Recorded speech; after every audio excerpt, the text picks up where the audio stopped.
Pagi hari ini kita masih berbicara tentang tema yang kita bahas sepanjang bulan ini, yaitu tentang integritas. Integritas salah satu core value yang dibangun di gereja lokal kita.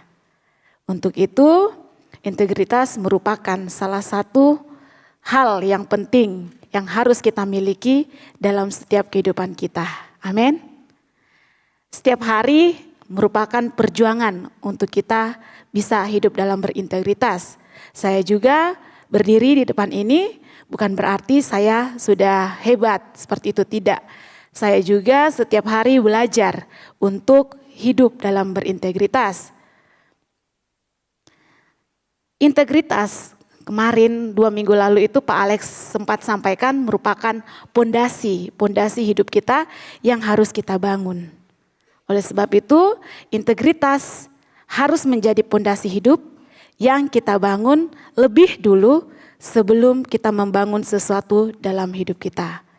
Sebelum kita meraih janji Allah yang Allah telah sediakan dalam kehidupan kita, kita harus membangun hidup kita di atas pondasi integritas. Amin, Bapak Ibu semuanya.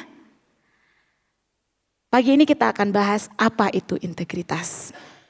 3 minggu berturut-turut kita sudah belajar banyak dan banyak juga saya percaya kita dapat apa itu integritas. Integritas yang pertama adalah sebuah pilihan. Setiap hari kita diperhadapkan dengan sebuah pilihan. Waktu kita baru bangun tidur, kita diperhadapkan dengan pilihan. Kita habis mandi, kita diperhadapkan dengan pilihan. Kita mau pakai baju yang mana? Seperti itu Bapak Ibu semuanya ya. Dan jalan hidup orang yang bijaksana adalah integritas. Kita juga belajar sama-sama dari tempat ini. Integritas merupakan suatu keadaan yang utuh dan tidak terbagi. Nah, kondisi di mana semua bagian dari identitas kita terintegrasi menjadi utuh.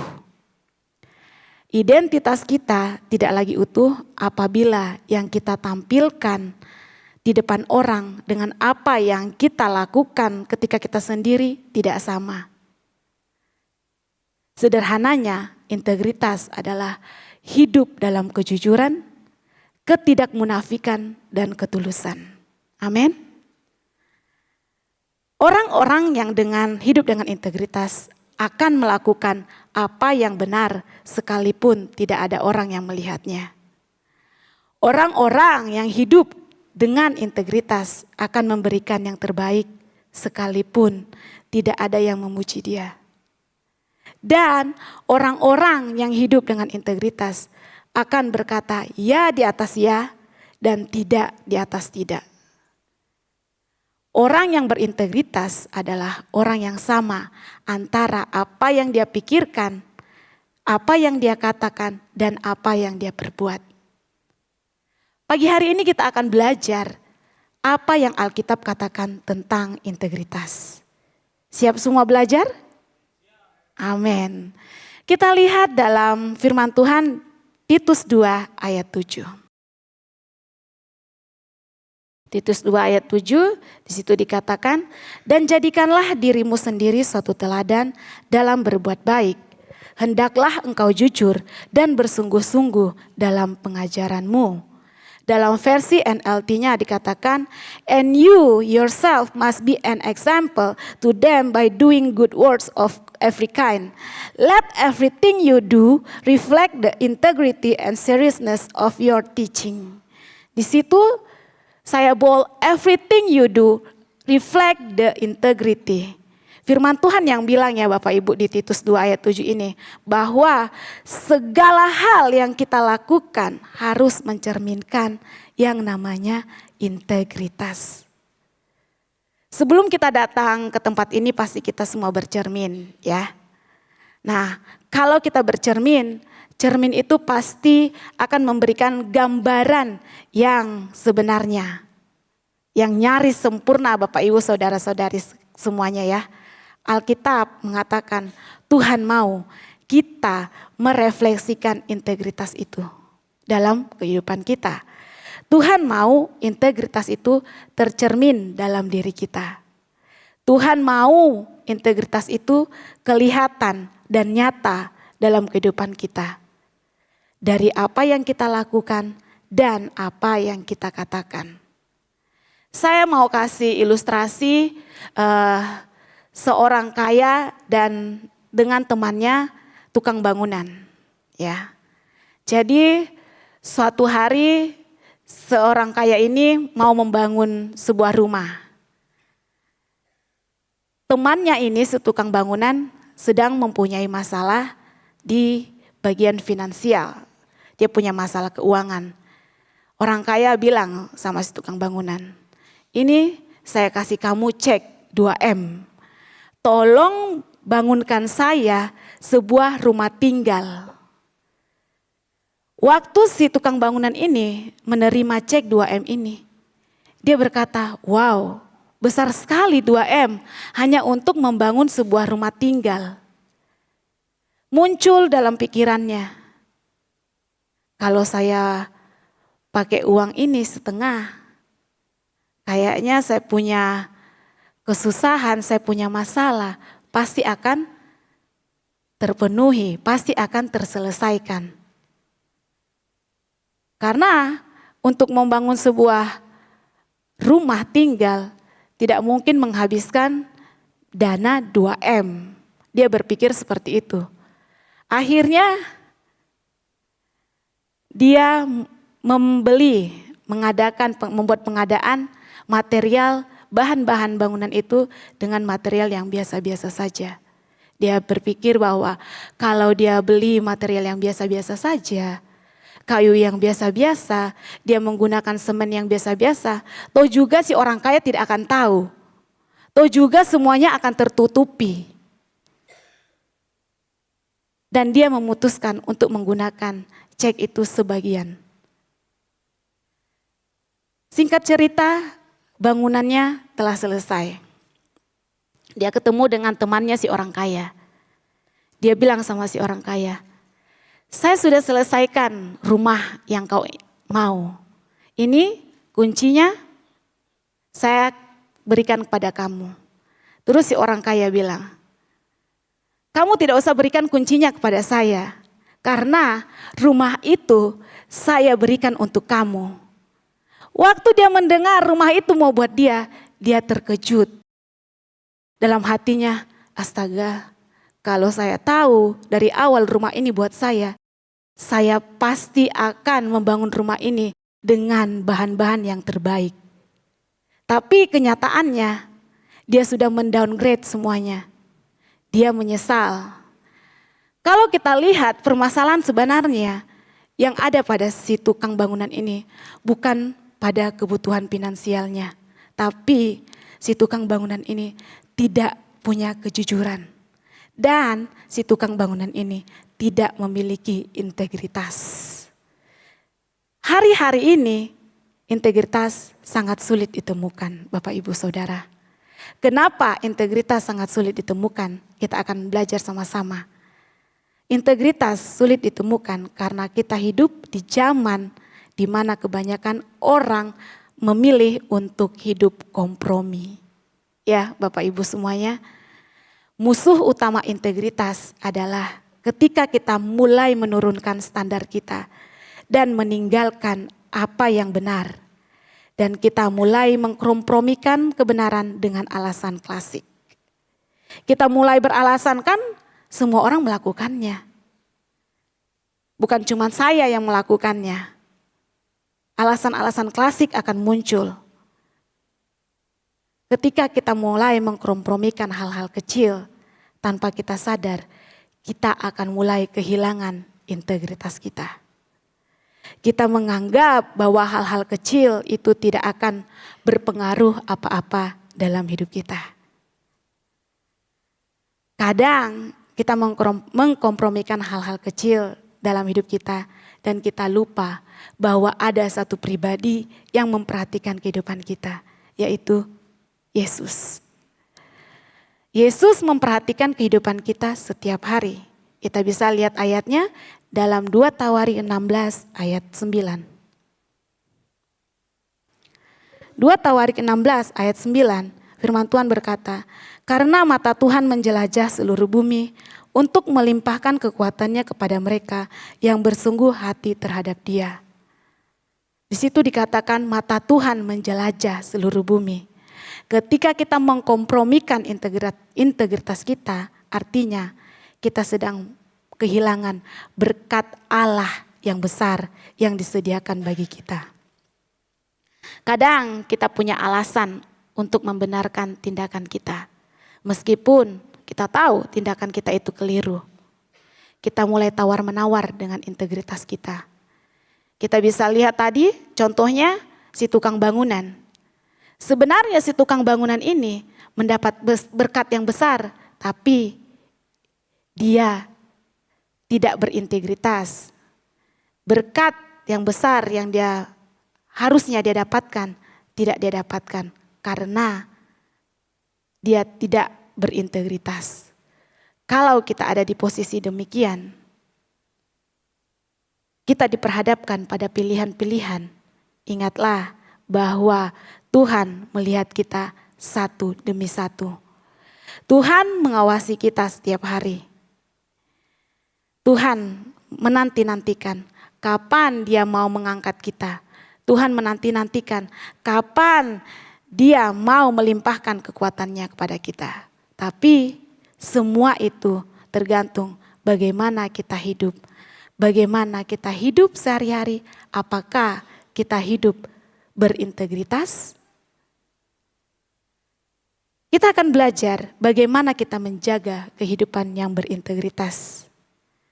Hal pertama yang saya bisa bagikan, bagaimana kita menjaga kehidupan yang berintegritas, yaitu kita harus menentukan nilai kita. Tentukan nilai apa yang kita mau hidupi dalam kehidupan kita. Nilai yang kita pegang akan memberitahukan kita ini sebenarnya orang seperti apa. Nilai yang kita pegang akan kasih tahu kita ini akan menjadi orang seperti apa.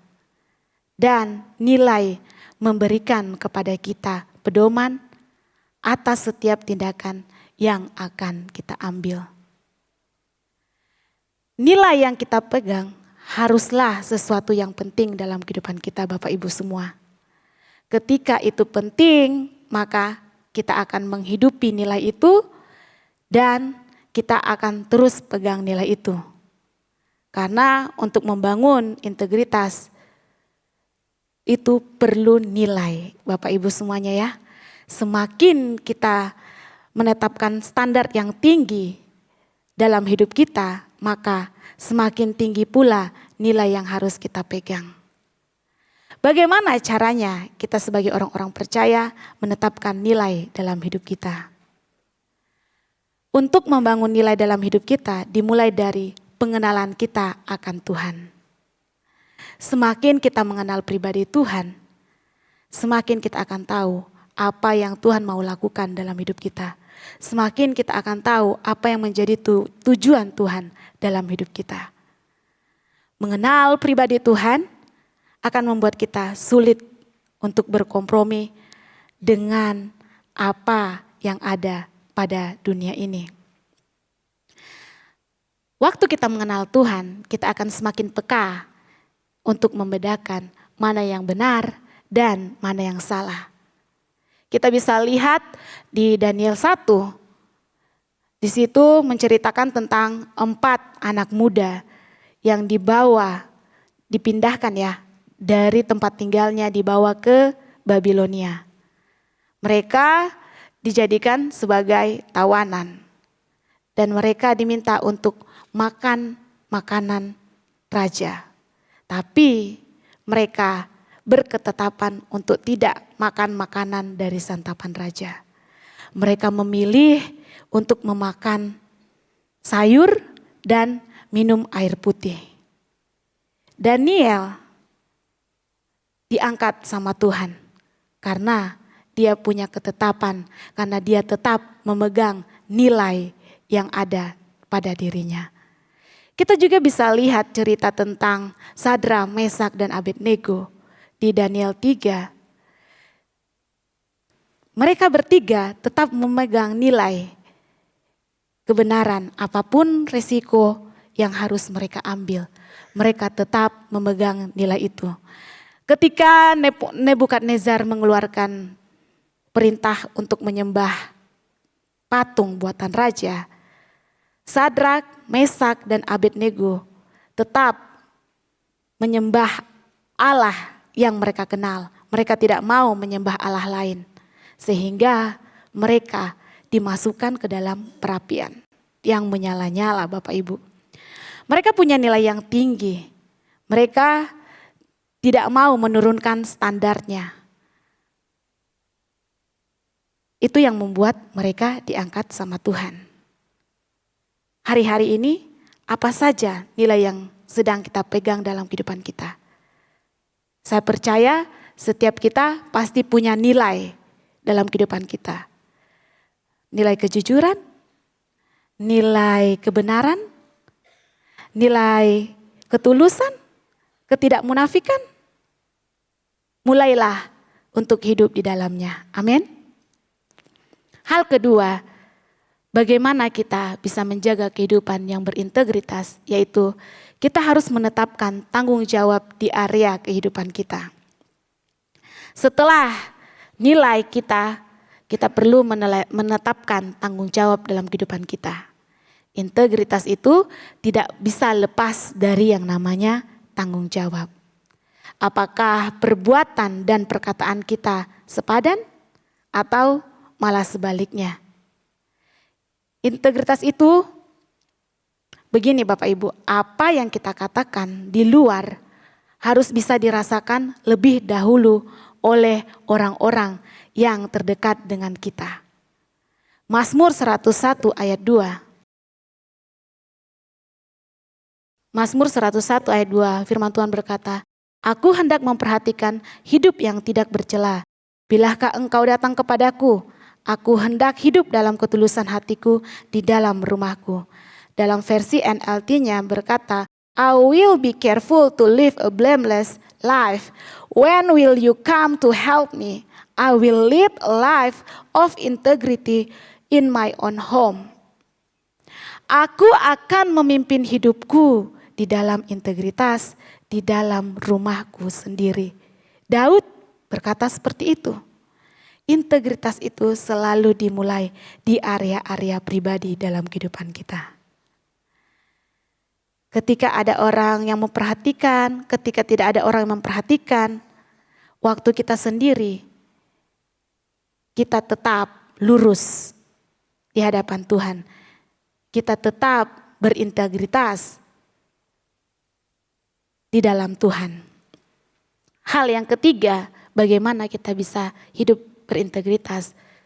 Ciptakan lingkunganmu. Kita bisa baca sama-sama di 1 Korintus 15 ayat 33. 1 Korintus 15 ayat 33. Kita baca sama-sama ya. Dalam hitungan yang ketiga, 1, 2, 3. Janganlah kamu sesat, pergaulan yang buruk merusakkan kebiasaan yang baik. Dengan siapa kita bergaul akan menentukan kita ini akan jadi orang seperti apa. Jika kita bergaul dengan orang yang tidak jujur, sekalipun tadinya kita adalah orang-orang yang jujur, tapi kalau kita mengizinkan orang-orang ini masuk dalam kehidupan kita, pada akhirnya kita juga akan keluar jadi orang yang tidak jujur.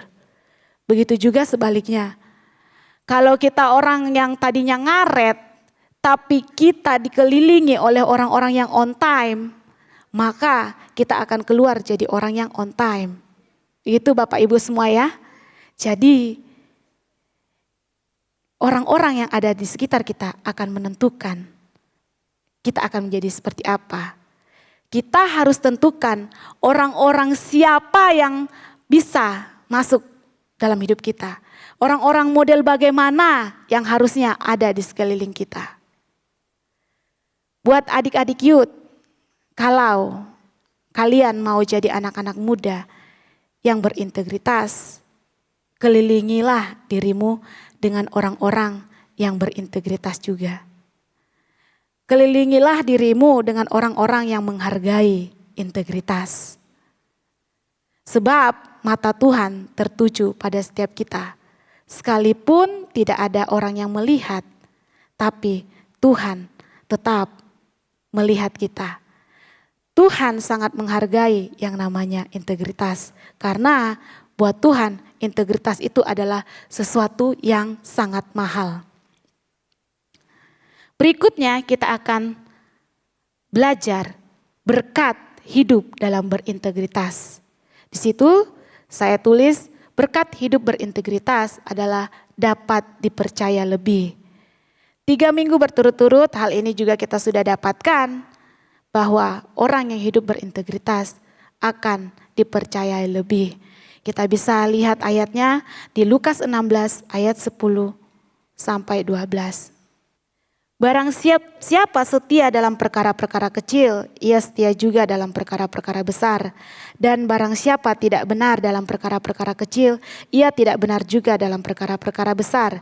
Jadi, jikalau kamu tidak setia dalam hal mamon yang tidak jujur, siapakah yang akan mempercayakan kepadamu harta yang sesungguhnya? Dan jikalau kamu tidak setia dalam harta orang lain, siapakah yang akan menyerahkan hartamu sendiri kepadamu? Firman Tuhan di situ dikatakan, siapa yang akan mempercayakan kepada kita harta yang sesungguhnya? Siapa yang akan mempercayakan kepada kita perkara yang lebih besar? Kalau untuk perkara yang kecil saja kita tidak bisa setia dan kita tidak bisa jujur. Orang-orang yang berintegritas dalam perkara kecil artinya dia sedang mempersiapkan dirinya untuk dia dipercayakan perkara-perkara yang besar. Amin. Orang-orang yang tidak mengkompromikan hal-hal kecil, artinya dia sedang mempersiapkan dirinya untuk Tuhan memberikan kepadanya perkara-perkara yang lebih besar. Tuhan tidak akan mempercayakan kepada kita perkara yang lebih besar kalau kita tidak setia pada perkara yang kecil. Begitu juga dengan kita yang mungkin seorang pemimpin Komsel. Saya kasih contoh saya ya, karena saya memimpin Komsel, Tuhan tidak akan mempercayakan kita jiwa-jiwa kalau kita memimpin 2-3 orang saja, kita tidak tulus hatinya, kita tidak berintegritas. Tuhan tidak akan mau memberikan perkara yang lebih besar jika kita tidak mau setia dalam perkara-perkara yang kecil.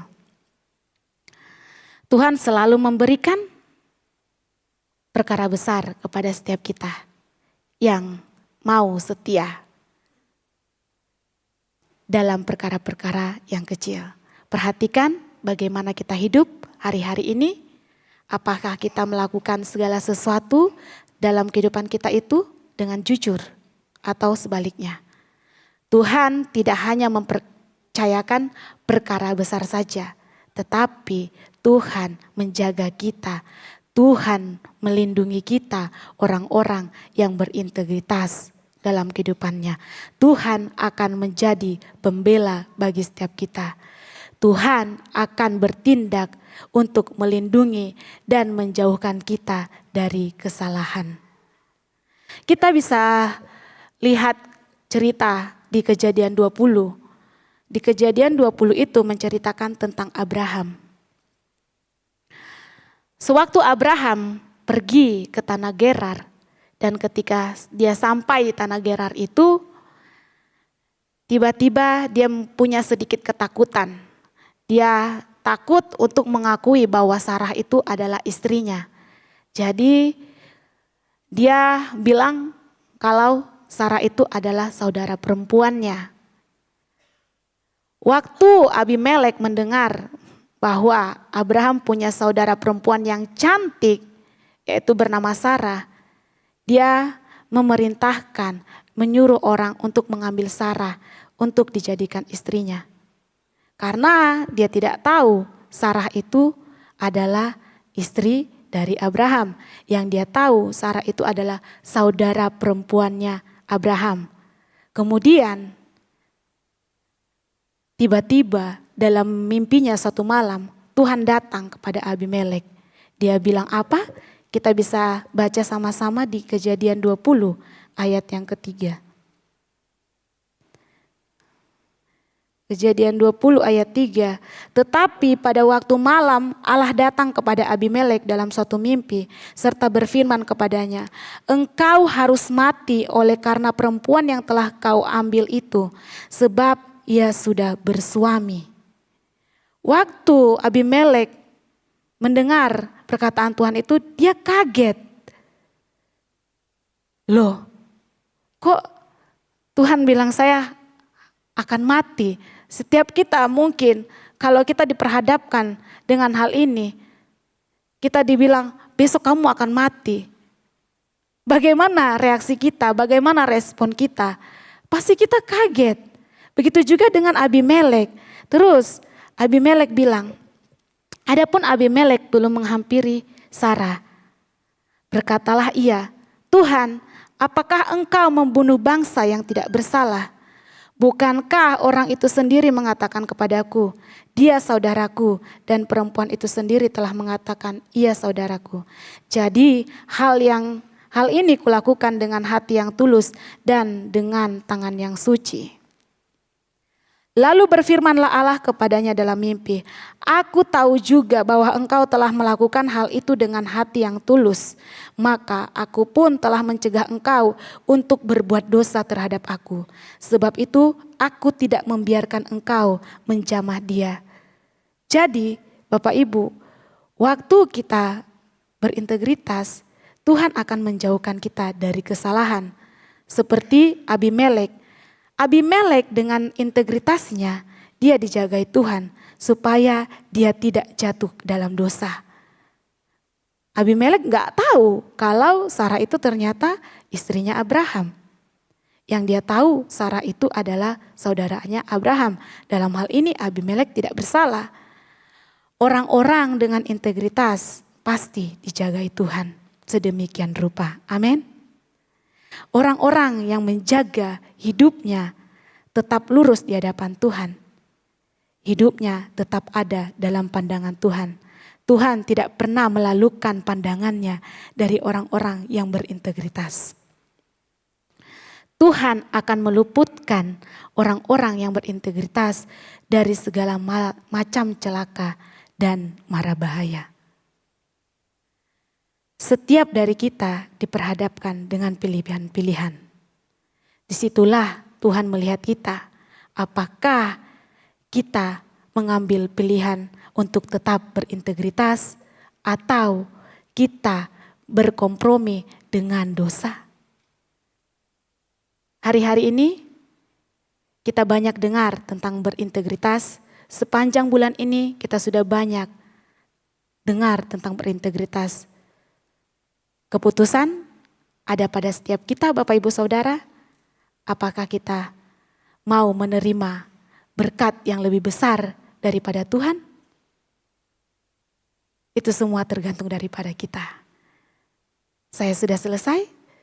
Semoga apa yang saya bagikan boleh memberkati kita semua. Tuhan memberkati.